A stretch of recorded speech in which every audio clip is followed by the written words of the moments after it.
amantu billah summastaqim. Dalam riwayat lain adalah Allahu Rabbi, Rabbi Allah summastaqim. Amantu billah, beriman kepada Allah lalu istiqamah.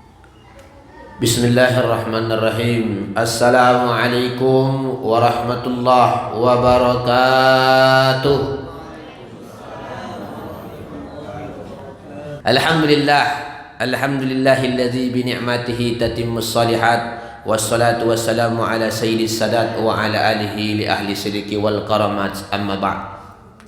Yang saya muliakan pengurus masjid, assalam, wabil khusus al-ustaz al-mukarram, wabil khusus lagi barisan kaum ibu, kaum bapa. InsyaAllah kita ini termasuk hamba-hamba yang dimuliakan oleh Allah subhanahu wa ta'ala. Amin, amin ya rabbal alamin.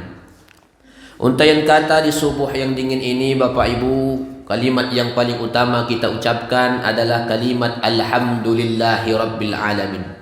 Bersalawat atas junjungan alam siang dan malam kita ucapkan atas baginda Nabi Muhammad sallallahu alaihi wasallam, seorang yang mana manusia disebut sekadar namanya satu kali kita dapat 10 pahala dari Allah subhanahu wa ta'ala. Tidak ada Bapak Ibu satu nama dalam sejarah seorang pemimpin yang sudah sering saya katakan, lam yujad al-amir ar-rais iza zukira ismuhu falaka ajrun. Kalau disebut namanya maka kita dapat pahala, illa Rasulullah sallallahu alaihi wasallam, kecuali Nabi kita Muhammad sallallahu alaihi wasallam. Maka kita ucapkan dengan lafaz Allahumma salli ala sayyidina Muhammad wa ala ali sayyidina Muhammad. Bapak Ibu yang dimuliakan Allah subhanahu wa ta'ala, adapun kajian kita subuh ini adalah kami menyampaikan satu hadis baginda Nabi Muhammad sallallahu alaihi wasallam, yang mana ini hadis dalam kitab Sunan At-Tirmizi, diriwayatkan as-sahabiyun jalil, sahabat Nabi yang mulia, bernama adalah Sufyan bin Abdullah. Sufyan bin Abdullah ini adalah salah satu di antara sahabat baginda Nabi Muhammad sallallahu alaihi wasallam. Lalu para sahabat ini, Bapak Ibu, biasa datang pribadi-pribadi kepada Nabi. Datang dia kepada Nabi, ya Rasul, berikan aku satu nasihat. Ya Rasul, berikan aku satu doa. Ya Rasul, berikan aku satu nasihat. Tak usah panjang-panjang ya Rasul, tapi bisa saya pegang, a'tasim bihi. Dalam artian bisa saya jadikan pedoman. Inilah diantara Bapak Ibu sunnah Bapak Ibu datang kepada orang alim, ya minta doa dan minta nasihat. Itu amaliyah yang mana lam yatruku min ahadin min ashabi Rasulillah, yang tak pernah ditinggalkan oleh sahabat Nabi Muhammad sallallahu alaihi wasallam yang mulia, minta nasihat, bahkan sunnah. Bahkan Nabi sallallahu alaihi wasallam minta doa kepada Utsman bin Affan ketika mau pergi haji. Ya Utsman, la tansani fit doa. Itu Nabi loh Pak.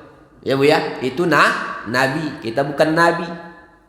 Ya, kita bukan Nabi, surganya sudah jelas baginda Nabi, masih minta doa. Jadi kalau ada saudara ibu, saudara bapak pergi naik haji, jangan hanya minta belikan ceret kuning, tasbih, apa lagi Bu? Sejadah, celak, apa lagi?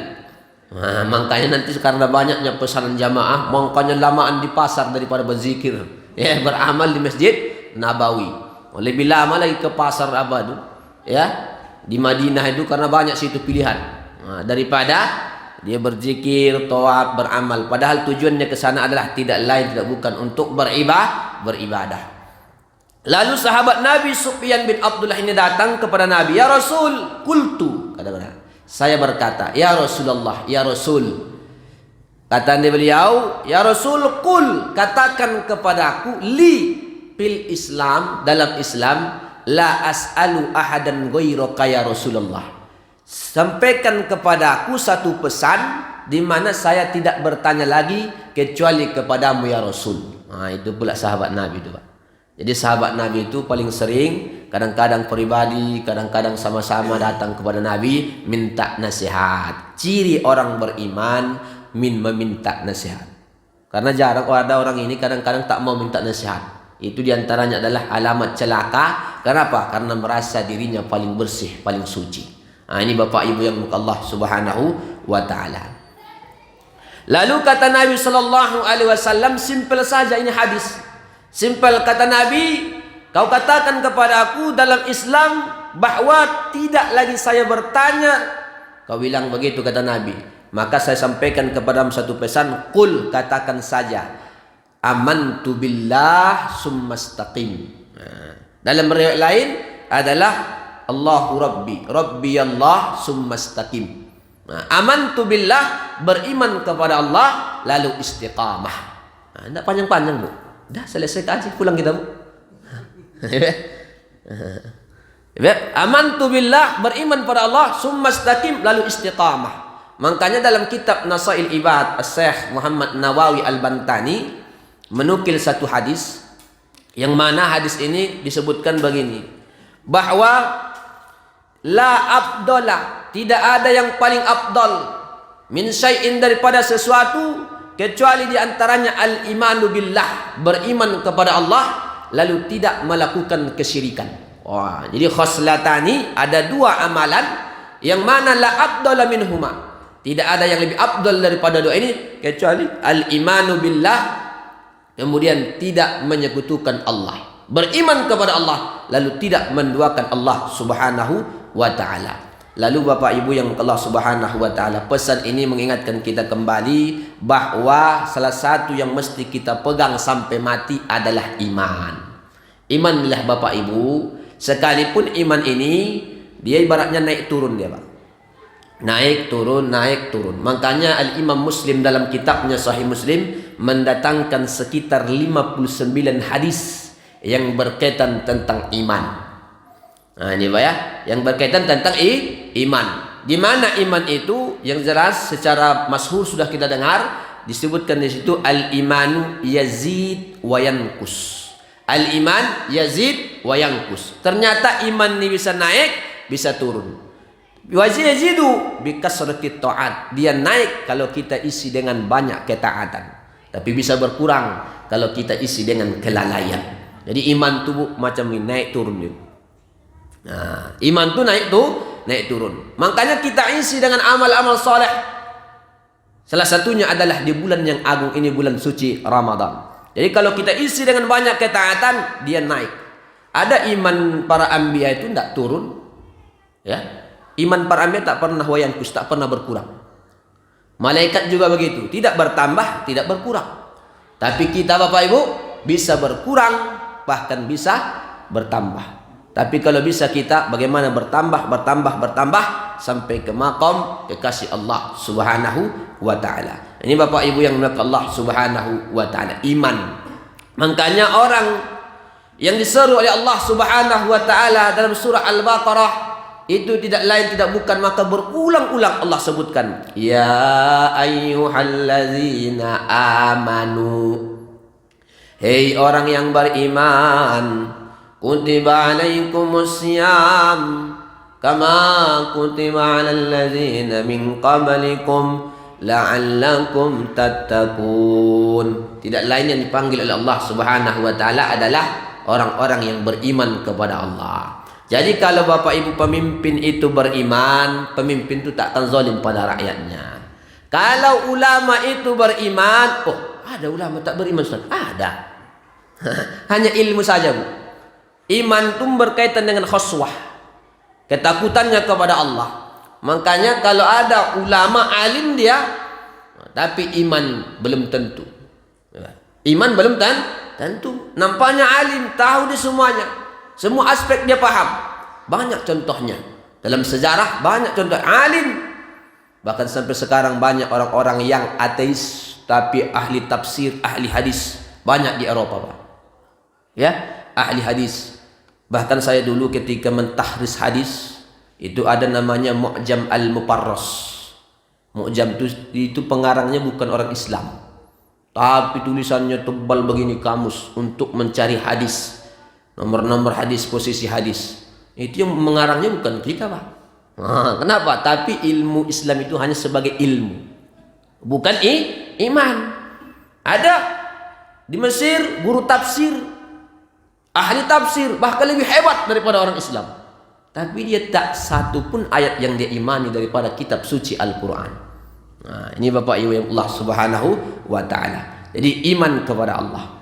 Jadi kalau ada orang walaupun dia alim, belum tentu dia mengimani isi sebagaimana yang sudah Allah sampaikan dalam ayatnya. Ini yang pertama Bapak Ibu yang mesti kita pegang istiqamah sampai kita mati, iman kepada Allah.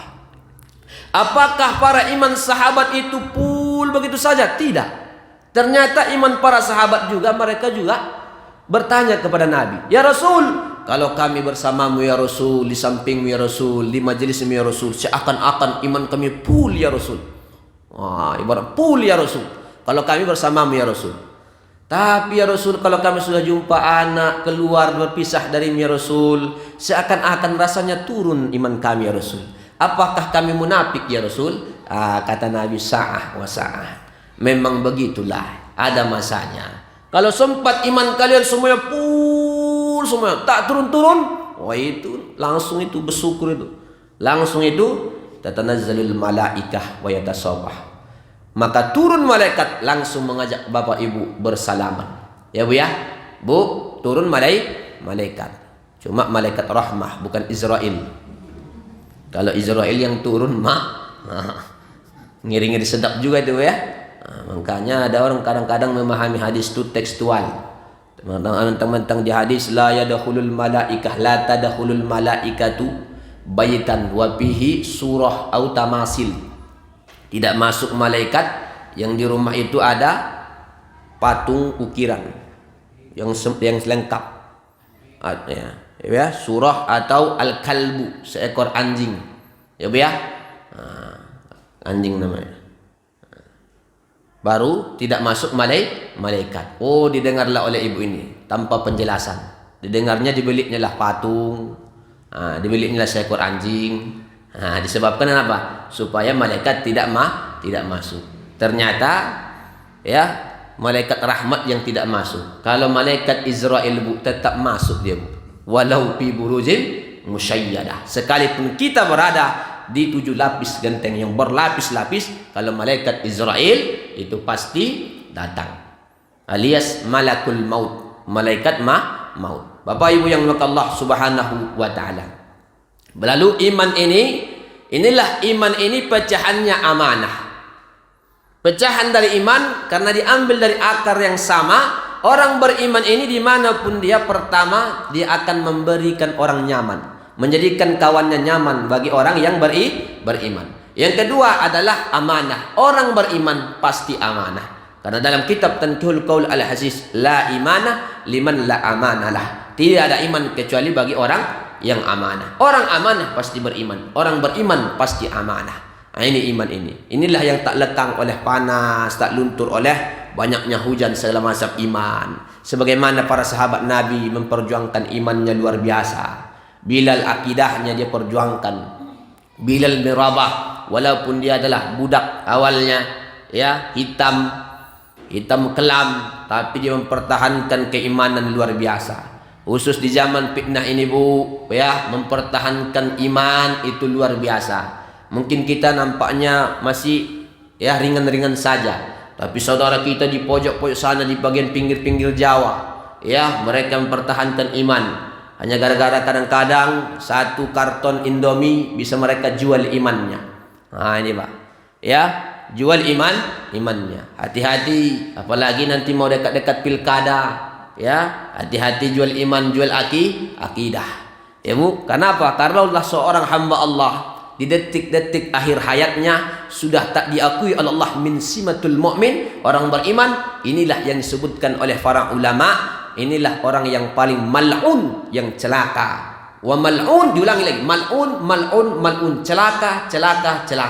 Kenapa? Karena akhir hayatnya tidak membawa iman. Karena yang kita bawa kepada Allah tidak lain tidak bukan adalah iman kepada Allah Subhanahu wa taala. Memang ada korelasi istiqamah iman. Simpel memang disampaikan Nabi, tapi cakupannya luar biasa. Cakupannya luar biasa. Kalau kita manusia biasa, rakyat ini beriman, insya Allah aman semua. Pemimpinnya semuanya beriman, barokah, turun keberkahan. Ya Pak ya. Kalau dalam keluarga istri beriman, anak beriman, ya, istri beriman, suami beriman, anak beriman, sebagaimana keluarganya Nabi Ibrahim, Allah turunkan keberkahan. Tapi kalau ya suami tak beriman, istri juga tak beriman, anak juga tak beriman, ya samalah. SCL, BCL, ACL. Ya Bu, suami celako, istri bini celako, anak celako. Kenapa? Tak beriman. Lengkap semuanya. Celako, celako, celako. Semuanya celako. Kenapa? Tanpa iman. Maka kita tingkatkan. Di antara meningkatkan iman, ciri orang beriman itu di antaranya Bapak Ibu adalah wafiyul ahdi, menepati janji. Ini ciri khas disebutkan ulama. Makanya kanan Nabi SAW wafiyan bil ahdi. Nabi itu orang yang paling menepati janji. Hati-hati Bu, nampaknya sepele ya Bu ya. Ciri orang yang beriman, betul beriman, dia kalau berjanji pasti ditepati. Kalau dia berjanji pasti ditepati. Ciri yang kedua yang menonjol bagi orang beriman itu adalah husnul khuluq, baik akhlaknya. Baik akhlaknya, budi pekertinya sama siapapun. Sebagaimana diajarkan oleh baginda Nabi Muhammad SAW ketika Aisyah ditanya, simpel saja jawaban Aisyah. Ya Rasul, ya Aisyah, kaifa hulkun Nabi SAW, ahlakun Nabi SAW, bagaimana ahlak Nabi? Wa kana hulukuhul Quran. Ahlak Nabi adalah Quran berjalan. Ahlak Nabi Quran berjalan. Simple saja ahlak Nabi. Bagaimana ahlak Nabi SAW? Bahkan jangan selain agama kita saja. Nabi berahlak. Bagaimana seorang Yahudi setiap hari meludahi Nabi. Setiap hari Pak meludahi. Setiap Nabi lewat diludahi. Setiap Nabi lewat diludahi. Besok beberapa hari tak ada yang meludahi. Nabi mana nih orang biasa yang langganan meludahi saya ini? Biasa langganan dia. Ternyata ini tadi Yahudi sakit Pak. Sakit. Lalu dijenguklah. Nabi lah orang yang pertama menjenguk orang Yahudi dalam keadaan sakit. Luar biasa. Dilihatlah akhlaknya oleh orang Yahudi ini. Luar biasa ini Muhammad. Padahal setiap hari dapat langganan saya ludahi. Tapi dia orang yang pertama, orang yang menjenguk saya, yang peduli kepada saya.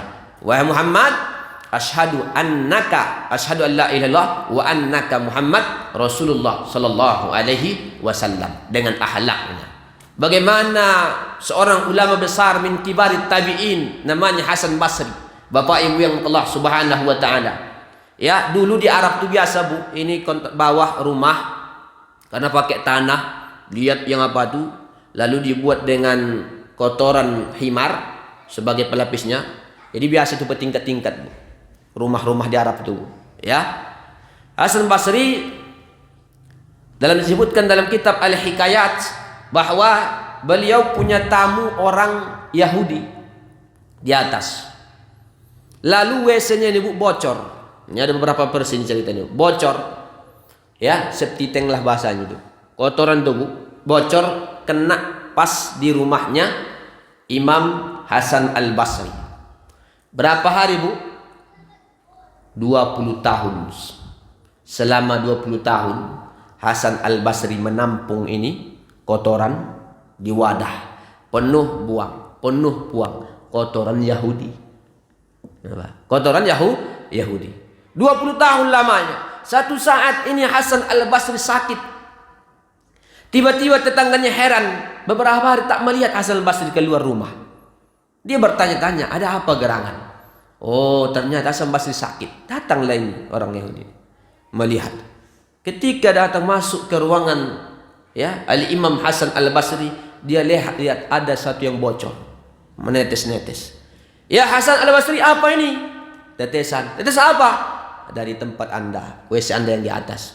Berapa lama? Sudah. Berapa tahun? 20 tahun. 20 tahun.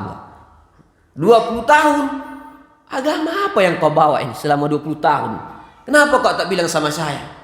Ya, itulah akhlaknya Hasan Al-Basri. Luar biasa akhlaknya. 20 tahun. Sebab itu baru dia katakan, kalau begitunya agama yang kau ajarkan, saya bersaksi asyhadu an la ilaha illallah wa asyhadu anna Muhammadar Rasulullah. Maka Bapak Ibu syukurlah.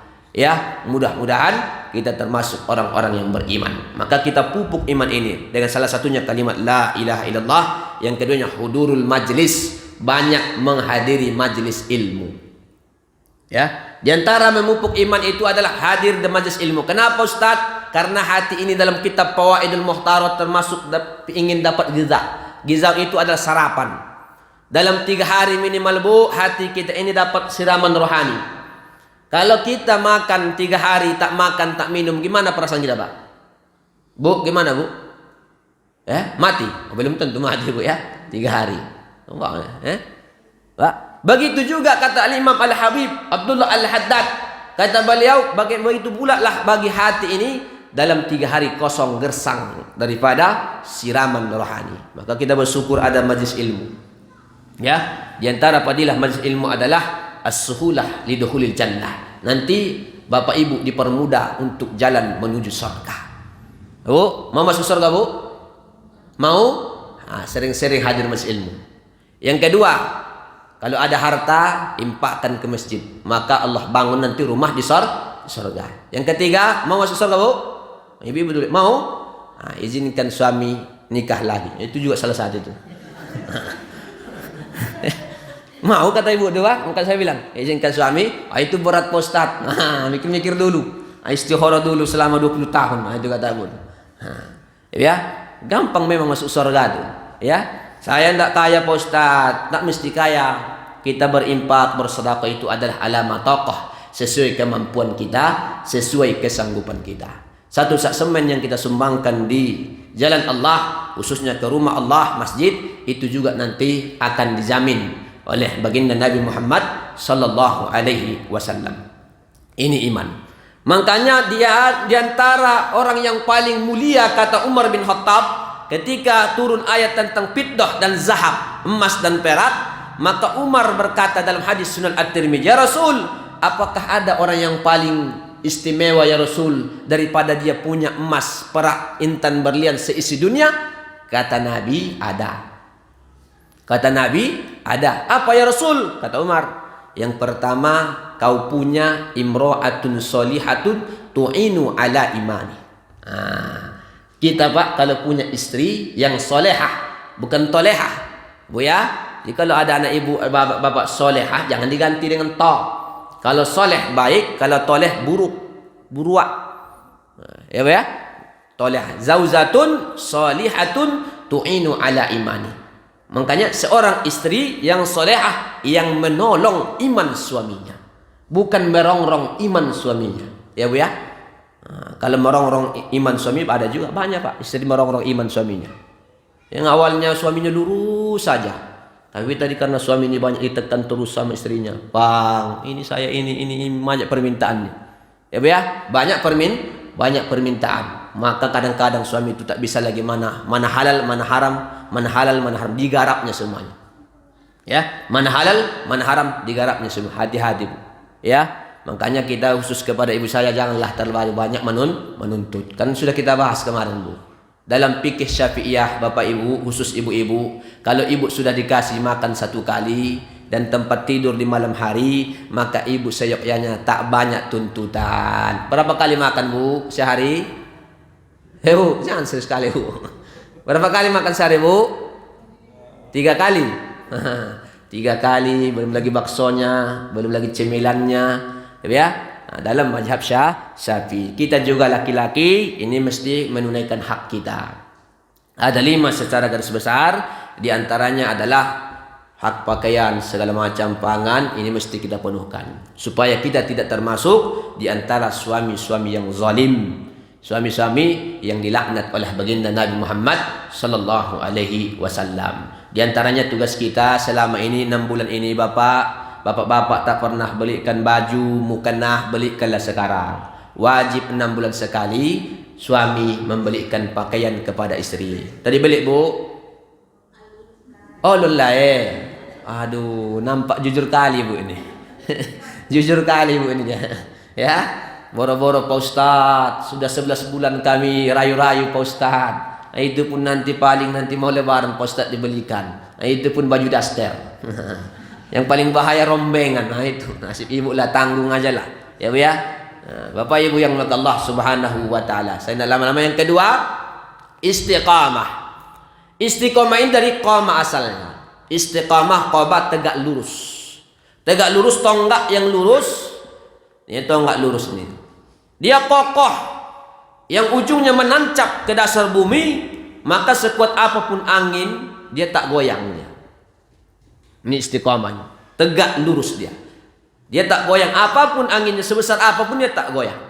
Nah, ini istiqamah. Dalam artian apa? Orang yang istiqamah itu dia tetap pendirian di jalan Allah Subhanahu wa ta'ala. Itu istiqamah. Maka iman istiqamah. Ini diiringkan oleh baginda Nabi Muhammad sallallahu alaihi wasallam. Maka untuk membedakan dukun dengan orang yang punya memang kelebihan yang berikan Allah, simple saja, Pak. Membedakan orang ini ahli sihir, ini ahli min auliyaillah, kekasih Allah Subhanahu wa ta'ala, gampang saja, lihat istiqamahnya. Gampang saja, Pak. Makanya dalam kitab Al-Lumak karangan Al-Imam At-Tartusi disebutkan bahwa iza ra'aita, kalau kau melihat rajulan, seseorang, yatiru alal hawa, bisa terbang di awang-awang, bisa terbang macam apa itu, Superman, ya. Wa yamsi alal ma, bisa berjalan di atas air, fala taktar, maka bapak ibu jangan kagum dulu.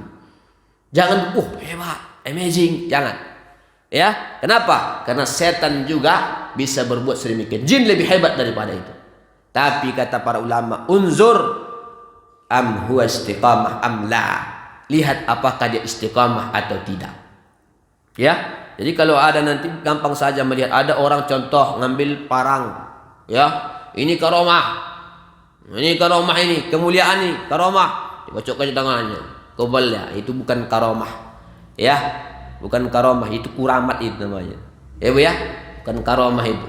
Nah, kenapa? Karena tak bisa dia. Itu memang khususiyah, memang langsung diberikan Allah Subhanahu wa ta'ala, dan bukan untuk dipamer-pamerkan.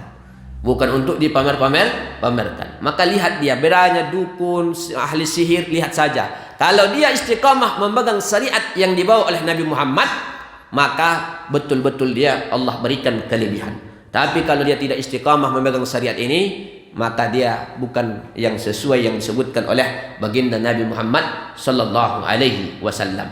Jadi istiqamah inilah yang salah satu pengikat amal, yang mana nanti ketika kita istiqamah sampai akhir hayat, inilah yang dapat kabar bil jannatil lati kuntum tu'adun, surganya Allah Subhanahu wa ta'ala. Surga, semua kita laki-laki ada ahli surga, perempuan juga ahli surga. Di antara sifat khususnya perempuan dalam hadis Sunan At-Tirmizi dan Nasa'i, ibu nisa'ukum min ahli jannah. Yang pertama adalah ibu-ibu ini sifatnya mesti pemaaf. Bu, mau ahli surga? Pemaaf. Kan sudah saya sebutkan kemarin, Bu. Ya, ciri perempuan, karakter perempuan adalah mudah memaafkan, sulit melupakan. Betul, Bu? Betul, Bu? Insyaallah ya. Sulit melupakan tapi mudah memaafkan. Sifat al-afu.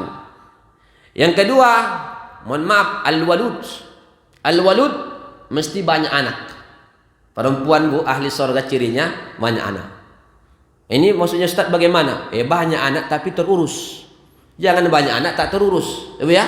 Jangan asal banyak anak terurus. Maksudnya apa? Dia menerima berapa saja yang Allah berikan. Dia tidak menghalang-halangi, padahal dia sehat. Kecuali dia berpenyakit, diponis dokter, jangan banyak anak, Bu. Kalau banyak bahaya, bisa mati. Kecuali begitu. Tapi kalau dia sehat, ya, kalau dia sehat, maka dia adalah termasuk ciri perempuan ahli surga adalah tadi al-walud, al-wadud, al-walud, al-a'ud. Mudah mengingatnya. Al-walud, al-walud, al-a'ud. Al-walud banyak anak, al-wadud kasih sayang. Al-a'ud mudah memaafkan.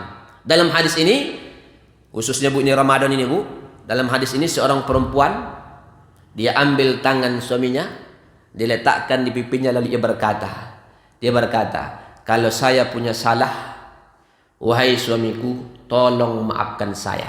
Udah pernah diamalkan, Bu? Bu, ambil tangan suami, ya, letakkan di pipi, Bang, kalau saya punya salah selama ini, tolong maafkan saya. Setan apa yang merusuk kamu ini? Ya, ditanya, ada apa gerangan? Macam kesurupan kau katanya. Macam kesurupan. Tiba-tiba ada tumben-tumbenan, ada kan? Ya, itu apa ya? Diambil tangannya, begitu. Begitu juga suami, jangan pula kita ego, merasa paling apa? Ya, paling suci.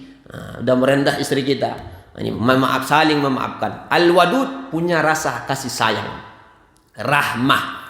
rahmah inilah yang lebih dominan kepada perempuan daripada laki-laki. Makanya perempuan itu lebih pengibah. Kenapa? Karena memang begitulah karakter mereka. Makanya asma Allah yang namanya Rahim dalam hadis qudsi, saqaqtu min ismi, yang diambil itu Rahim, Bu.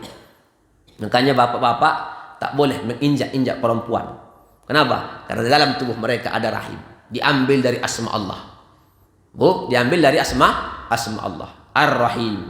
Arti rahim itu punya kasih sayang. Sifat kasih sayang. Rahim ini. Inilah yang diinginkan oleh ibi. Tahu ibu-ibu, Mbak? Sampai sekarang belum terwujudkan Ikatan Bencong Indonesia. Sampai sekarang belum bisa mereka menciptakan rahim. Ibu ini tidak bisa mereka. Kalau wajah, muka, hidung cantik, lebih cantik dari perempuan bisa. Tapi kalau rahim mereka tak bisa. Itu pemberian Allah Subhanahu wa taala. Jadi Bapak Ibu yang Allah Subhanahu wa taala, ini sajalah yang bisa kami sampaikan doa ini. Yang penting kita beriman kepada Allah, lalu kita istiqamah. Kalau kita istiqamah, insya-Allah kita akan masuk ke surganya Allah Subhanahu wa taala sesuai yang diajarkan oleh baginda Nabi Muhammad sallallahu alaihi wasallam. Wa iza sa'alta, atau kalimat jamaknya wa iza sa'altum fas'alul firdaus. Kalau kau mintalah surga firdaus. Masuk bersama baginda Nabi Muhammad sallallahu alaihi wasallam. Di antara cara supaya kita nanti ma'rufun indan nabi, pertama di antaranya adalah memang kita ihya'u sunanihi. Kita hidupkan sunnah-sunnahnya. Kalau ibu ingin dekat di surga bersama Nabi, hidupkan sunnah-sunnahnya. Di antaranya wudu, hidupkan sunnah-sunnah wudu. Hidupkan sunnah-sunnah wudu semuanya. Ada ulama namanya Abdullah. Ulama ini kalau wudu, Bu, tapi di luar apa, Bu, ya? Jauh-jauh sebelum masuk salat. Itu wayastagriku sa'atan, menghabiskan waktu 1 jam. Wudu. Ibu berapa menit wudu? Bu, berapa menit? Ada tengok simpel aja, macam kilat begitu. Kenapa? Ini ulama ini 1 jam habis dia duduk, karena memang adabnya duduk. Makanya ada sebagian masjid dikasih sediakan. Cuma saya tengok, ya, ada masjid sediakan juga Pak, tengok sediakan. Cuma basah, nggak mungkin kita duduki. Sering basah itu mana-mana. Kenapa dia semuanya 1 jam? Wa ya'ti jami'a sunani. Dia datangkan semua sunnah wudu. Sunnah wudu. Dalam kitab sunnah itu banyak, kasiratun jiddan. Ada ulama sampai menyebutkan 200. Ada menyebutkan sampai 250. Ada yang sampai 150 sunnah wudu. Kira-kira kita udah berapa mengamalkan sunnahnya? Ya? Di antaranya itu dalam mazhab Hanafi dan Syafi'i, sunnahnya itu yang jarang kita amalkan. Sisa daripada wudu itu, kita minum sedikit. Itu pernah dilakukan Nabi. Sehingga diambil oleh dalil mazhab Hanafi, mazhab Syafi'i sebagai dalil. Kita minum sedikit, Bu, ngambil barokahnya. Ya, Bu, ya? Pernah diamalkan, Bu? Jarang kan? Kalau pakai gayung kita ambil sedikit. Baru kedua kita ambil air itu percikan kayak kain yang nampak kusam. Dah kena debu. Itu ada riwayatnya. Yang mengapa itu ada riwayatnya. Pernah dilakukan oleh Nabi Muhammad. Hadisnya hasan. Hadis hasan layak menjadi dalil. Hadis hasan menjadi kecuali ada aja perkataan ulama. Tidak. Tapi mengambil daripada perbuatan baginda Nabi Muhammad sallallahu alaihi wasallam sudah menjadi pemahaman mazhab Hanafi, mazhab Syafi'i. Itu di antara sunnah-sunnahnya. Sampai-sampai maka dia nanti, makanya usahakan walaupun mazhab Syafi'i itu boleh sebahagian karena wawnya itu masuk dalam kalimat abadu, ya, Bu, ya. Tapi usahakan al-isti'ab tetap sunnah dalam mazhab Syafi'i. Itu begini macam Maliki, Bu, ya. Karena saya khawatirkan, kenapa? Karena dalam hadis setiap usapan kita ini kalau sempurna itu jadi cahaya semuanya.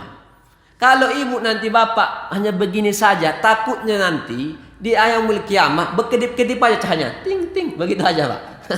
Makanya usahakan ibu bapak, ya, dapat sunnahnya dari ini. Supaya kita, kenapa? Karena itu nanti akan jadi cahaya semuanya.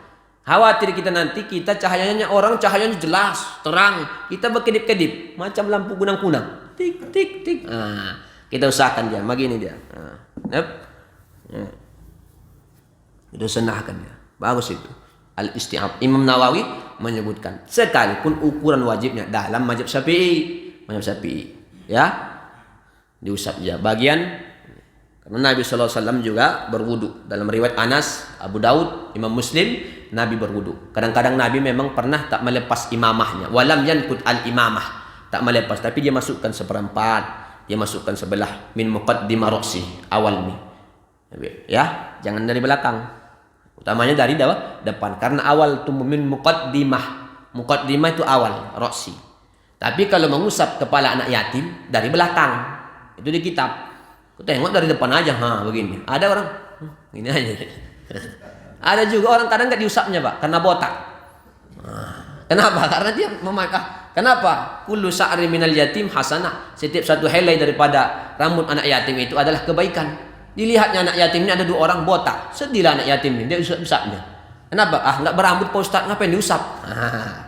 Ya sama dengan wudhu pak. Kalau wudhu itu nggak ada rambutnya, tetap diusap bagian kepala yang menurut hukum adatnya di situ tumbuhnya rambut. Kalau begitu nanti sedih anak yatim. Sedih dia pak, masa saya di anak tirikan. Ya, karena botak. Jadi memahami hadis itu jangan tekstual, mesti ada sarah penjelasannya dari ulama ahli sunnah wal jamaah. Sekian saja mungkin Bapak Ibu, mohon maaf atas penyampaian. Akhir ini, assalamualaikum warahmatullahi wabarakatuh.